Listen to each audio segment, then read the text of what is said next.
There's no secret that women are under siege here in South Africa. Look at our horrifically high rape statistics.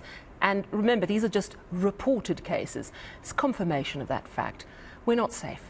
So any initiative that seeks to create a safer space for women is really welcome. For Women's Month, South African Breweries has set up a venue where women can have a drink, have some fun, socialise, feel a bit safer, and essentially just remember how awesome it is to be a woman. And to tell us all about it, I'm joined by poet and actress Lebo Mashile, who's at the Shebeen at the old Rockefeller Tavern in Soweto.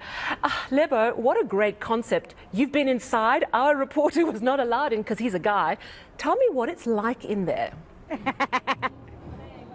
Oh, the atmosphere is beautiful. They've completely transformed the space. So we are in Molapo, Soweto, Rockefellers, which is an established venue here. It's a tavern. People come here, they frequent it.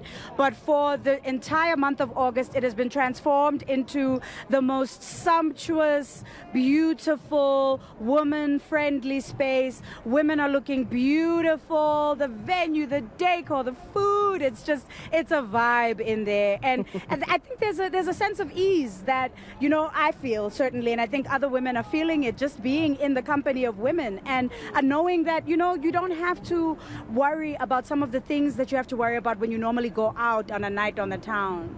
I have to say, you're looking completely fantastic. It certainly does look like quite a vibe from some of the shots that we were able to shoot from the door. But Lebo, you know, I think that perhaps the organisers are onto something. You know, the most obvious thing, as you say, is you don't have to worry about your drink getting spiked with a date rape drug. You don't worry about unwanted advances. Do you think that this is something, given our horrifically high stats of gender-based violence, that should become the norm in South Africa?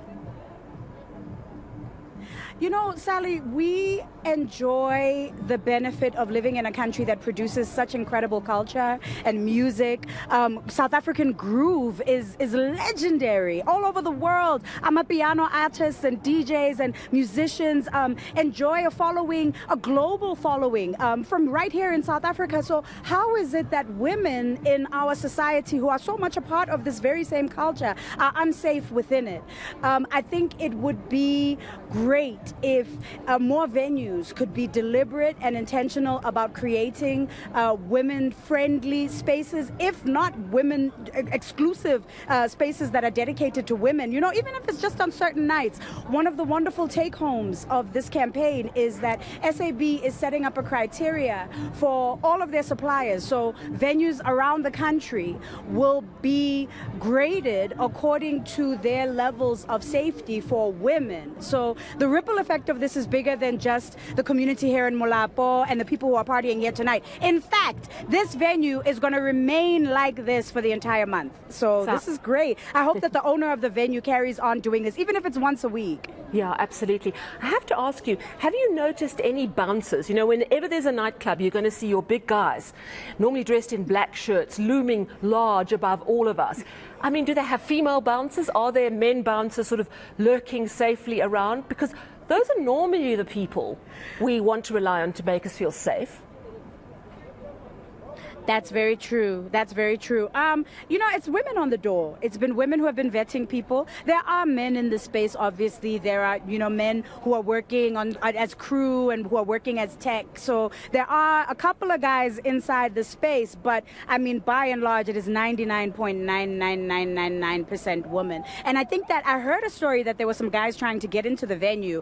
Apart from, you know, the lovely crew at eNCA, there were some other guys who were trying to party with us. And they got turned away. So the ladies were strong enough to, you know, make sure that they turned around and went home. Yeah.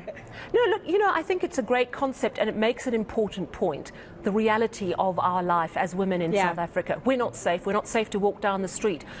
Some of us are not even safe in our homes. No. And we're certainly not safe in many of the pubs and nightclubs and shebeens. And, you know, the issue of education is so important because sometimes even the bouncers, the people who are meant to keep you safe, they don't look after women. They don't know how to deal with a woman who goes to them and says, I was just groped by a patron, for example. There's a whole level of re-education. Yes. And I know, Lebo, this is something you are very passionate about, educating young men in particular about how to treat women.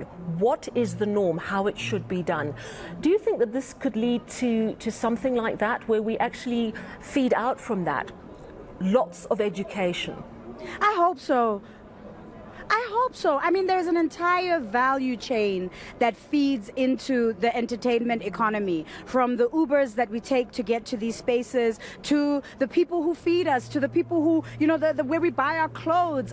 There's a whole value chain of money and vendors and places where women are parting with their own resources to be able to have a good time. So in that value chain, we should be able to conscientize people and let people know that women are vulnerable in this country, that what might be normal behavior for you as a man, it becomes aggressive and threatening to us as women. Something as simple as, you know, being asked a simple question by an Uber driver like, is this where you live, or is this where you work, or are you single? It might seem like a benign and neutral question, but it actually it can be hugely threatening if you're a woman alone and you've been in vulnerable situations before.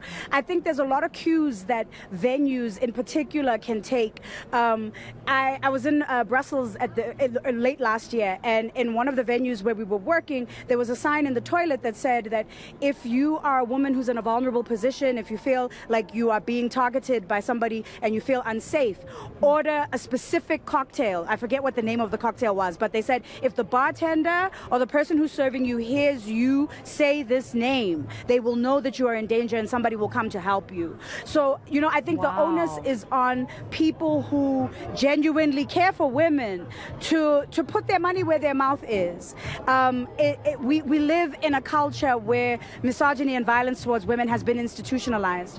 So taking that apart is everybody's work. If you benefit from women's labor, if you benefit from women's ideas, if you benefit from women's creativity, if you care about women, then protecting women is also part of your responsibility too. Yeah, 100%. And thank you so much for stepping out of that gorgeous venue to take time to chat to us this evening. I'm going to let you go back and have an absolute jaw on my behalf. Always wonderful to talk to you, Lebo. Thank you so much. The lovely poet and actress, Lebo Mashile, she's at that Shebeen venue. Some great ideas coming through there.